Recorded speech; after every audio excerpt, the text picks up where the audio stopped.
শহরের থেকে গ্রাম আমাদের সবারই পছন্দ। গ্রামের নিরিবিলি পরিবেশ, প্রকৃতির দৃশ্য, গাছপালা, সবুজের সমারোহ সবই ভালো লাগে, ভালো লাগার মতো।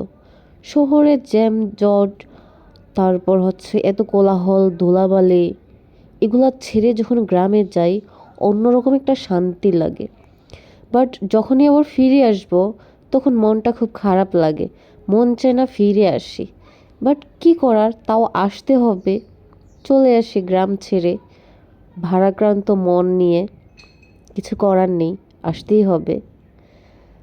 সো হ্যালো এভরিওয়ান, সবাই কেমন আছেন? অগ্নিকন্যা থেকে চলে আসলাম একটা ভিডিও নিয়ে। সো গিয়েছিলাম গ্রামে, গ্রাম থেকে এখন চলে আসছি। তো তাজিম নানু বাড়ি থেকে আসবে না, ও খুব কান্না করে। যখনই আসার কথা বলা হয় তখনই ও খুব কান্নাকাটি করে, খুব বায়না করে আসবে না, বা আরও 2-1 দিন থাকবে। প্রচুর জ্বালায় যখন চলে আসব। তো এসে তার খুব মন খারাপ। সে লঞ্চঘাট এসে এখানে বসে আছে, মানে তার মধ্যে একটু ম্যাচিউরড ভাব চলে আসছে, অন্যরকম রাগ করে, কেমন যেন মনে হয় যেন বড় হয়ে গেছে এরকম। দেখতে দেখতে তাজিমের মধ্যে রাগ অভিমান সব কিছুই শুরু হয়ে গেছে। তো আপনাদের কার কার এরকম হয়, গ্রাম থেকে শহরে আসার সময় মন খারাপ থাকে? কমেন্ট বক্সে জানাবেন। আসলে আমরা মেয়েরা না এরকমই, কোথাও আমরা স্থির থাকতে পারি না। আর যখনই যেখানে গিয়ে একটু মায়া হয়, মায়া ধরে, সেখান থেকে মায়া কাটিয়ে আবার চলে আসতে হয়। আমাদের জীবনটা খুবই অদ্ভুত।